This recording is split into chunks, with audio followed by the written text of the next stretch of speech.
Rose of Sharon. If you're looking for a plant that blooms end of July into August, you might consider growing the Rose of Sharon. It's in or related to Hibiscus, and this is one of my favorites. Not always easy to find. You can find some of the or many varieties of Rose of Sharon that I don't like, which I'll tell you why in a minute. But this one is Bluebird Blue. Beautiful blue flower.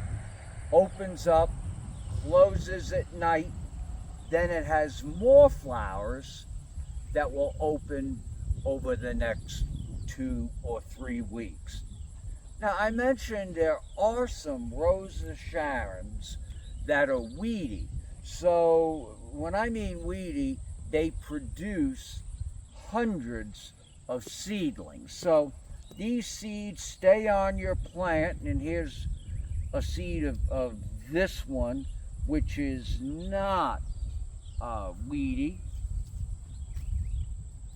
And the seeds break apart,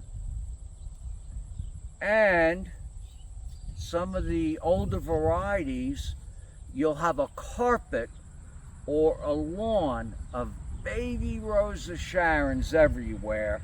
I find that as a real negative. So some of the varieties that they're trying to create today don't produce seed that will germinate underneath this plant.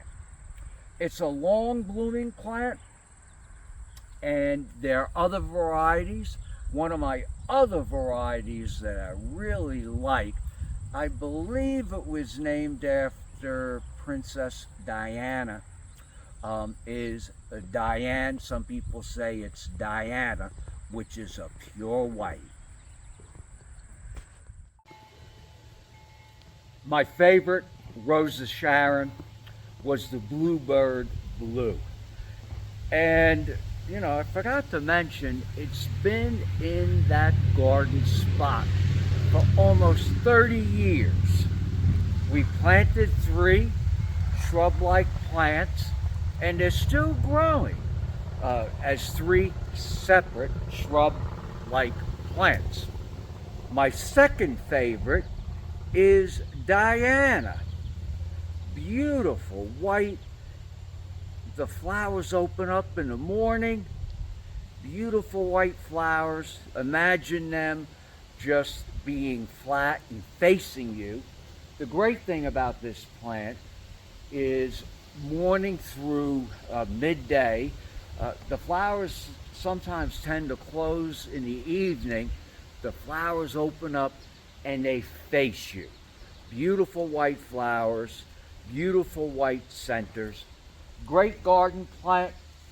And the good thing about this Rose of Sharon, or at least this specific variety called Diana, is you can train it to different heights. What we usually do is come in and prune this maybe once every 3 to 5 years. We'll come down in here and cut it back harder. And if you look in the middle, you can see where this plant has been trimmed before, right here. And then every year, so we probably trimmed it 3 years ago, and now it's beautiful. You can see all the buds that are ready to open over the next 2 to 4 weeks.